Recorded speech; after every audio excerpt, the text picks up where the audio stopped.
bismillahirrahmanirrahim. Assalamualaikum. Lanjut di SPSS-nya ya. Sebenarnya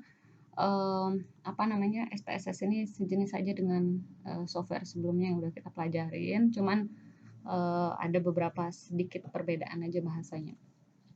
Oke. Kalau yang saya contohin di sini yang saya pakai SPSS 22. Jadi SPSS itu Statistical Package for the Social Sciences. Ya, ini di sini yang perlu digarisbawahi adalah dia nggak free ya, alias berbayar. Makanya nanti lebih disarankan menggunakan software yang free aja kalau untuk di kuliah, yang bisa gampang kita update terus juga package-nya. Nah, kalau dulu namanya Social Statistical Package for Social Sciences, tapi karena tergantung ya namanya juga itu ya pasar ya, jadi berubah nama dia jadi Statistical Product and Service Solutions.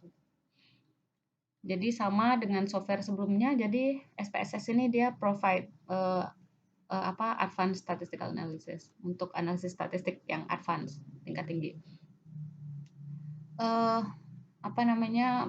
Software ini kalau dari websitenya diberikan penjelasan bahwa dia easy to use ya, memang untuk yang menunya ini memang easy sama seperti sebelumnya ya. Jadi ada menu, tinggal masukin sesuai kebutuhan kita. Kemudian efficient data conditioning, quick and reliable untuk menunya, comprehensive, open source, integration. Jadi dia bisa diintegrate dengan R, Python. Kemudian data security, jadi secure data kita tuh aman. Di Windows SPSS itu ada data view, variable view, output viewer, sama syntax editor window. Data view ini kita pakai nyimpen dan menunjukkan data. Row barisnya menunjukkan kasusnya, kolomnya menunjukkan different variable. Kemudian variable view itu ya menunjukkan variable kita ya. Ada nanti di sana ada name, type, width, kita mau desimal berapa, kasih label atau enggak, values, missing values, dan seterusnya. Kemudian ada output, ini menunjukkan output kita nanti. Kemudian syntax editor window ini kalau kita mau mengeluarkan komen apa untuk analisis datanya, komen atau perintah untuk analisis data. Ya, ini tampilannya jadi ada variable view sama data view, ini input data, ini untuk define variable kita. Benefits-nya atau kegunaannya kalau kita menggunakan sintaks seperti yang dijelasin sebelumnya ya. Jadi intinya ketika kita menggunakan sintaks, kita bisa mengulang kembali pekerjaan kita, khususnya untuk pekerjaan yang reguler, yang monoton, yang terus-menerus berulang, cuman diganti variabel yang dianalisis aja. Jadi dengan menggunakan sintaks kita tinggal copy paste, ganti variabel yang kita mau modify gitu. Kita juga bisa menggandakan output. Misalnya kita cuma punya mau lakuin ANOVA 1 faktor, tapi mau punya beberapa faktor yang mau kita analisis, jadi kita tinggal running, tinggal di copy aja, diganti faktornya. Gitu.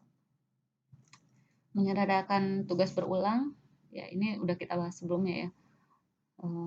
Manipulasi analisis data yang rumit. Okay.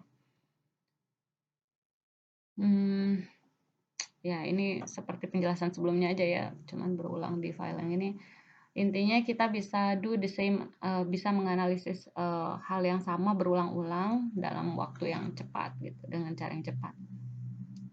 Dan yang paling penting adalah dia membantu kita organize pemikiran kita sendiri. Jadi kita bisa ngebangun pemikiran kita yang bisa bikin, kita mau ubah ini, mau munculin ininya aja, mau yang dianalisis ini dan ini aja. Tapi ya gitu ya. Jadi dengan menggunakan sintaks kita bisa jadi lebih fleksibel. Nah, caranya kalau memulai sintaks tinggal file new syntax, udah kebuka. Jadi dia ada di menu file new syntax. Tampilannya seperti ini. Jadi di sini kita bisa menuliskan komen perintah yang kita mau. Nah, untuk belajar bagaimana sih caranya dia mengeluarkan komen, sama seperti yang sebelumnya. Jadi dia ada di historinya, atau kita bisa paste ke sini dari yang ada di menu. Jadi menu yang udah ada kita bisa modify.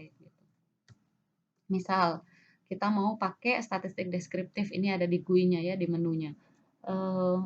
Analyze descriptive statistik, klik deskriptif. Nah, di sini misal kita punya 3 buah variabel X, Y, Z. Kita munculin min, standar deviasi, maksimum dan minimumnya. Setelah kita lakukan continue, jangan klik OK. Kalau OK kan keluar output. Nah, di sini kita klik paste. Kalau kita klik paste di sini, ini akan mengarahkan ke arah tadi asal sintaksnya udah kebuka. Nanti di sini akan kelihatan, oh jadi cara nulisnya dia pakai warna, terus habis itu ini menunya descriptive, ini subkomennya statistik, yang kita munculin adalah min, standar deviasi, minimum, maksimum. Variabel yang dipakai didefinisikan dulu X, Y, and Z gitu. Jadi begini contoh bahasa yang dipakai oleh SPSS kalau mau ngebuat sintaks di sintaks editornya gitu. Dengan cara serupa kita bisa coba paste di beberapa menu yang lain, terus habis itu kita bisa kembangin deh sesuai kebutuhan kita, khususnya ketika kebutuhan kita itu tidak tersedia di menunya SPSS gitu. Jadi bisa dimodify atau bisa dilakukan sesuai dengan kebutuhan kita.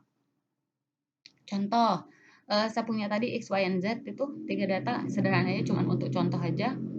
Kemudian nanti kita mau buat variabel baru namanya variabel total yang merupakan total dari mereka semua gitu ya, dari 3 variabel. Tinggal compute, execute, titik. Habis itu kita klik run. Bisa run dari sini atau bisa di menu run kemudian run all. Kalau misalnya nggak mau all, tinggal di select dulu, di blok dulu yang mau di select, yang mau di run, habis itu baru run selection. Gitu. Maka akan muncul variabel baru namanya total. Jadi tadi kita variabel total itu adalah X, Y, and Z. Jadi dia gampang banget, kalau mau nambah ya udah tinggal ditambahin gitu, pakai plus.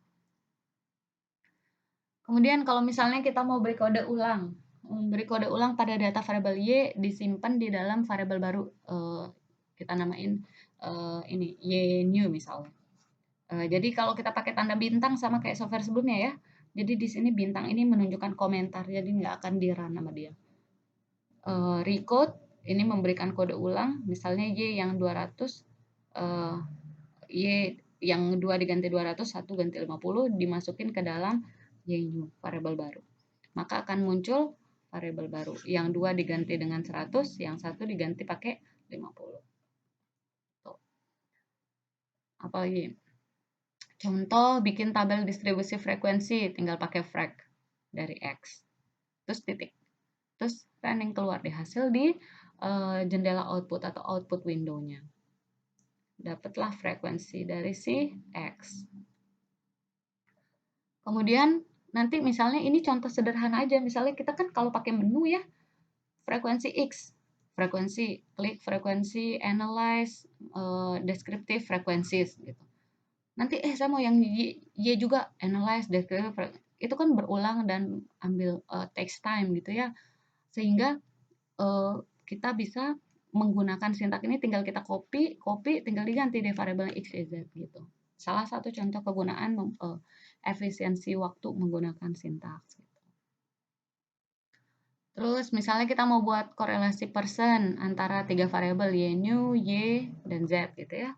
Jadi ini variabel ini antara correlation, ini komennya, ini subkomennya adalah antara 3 variabel ini gitu.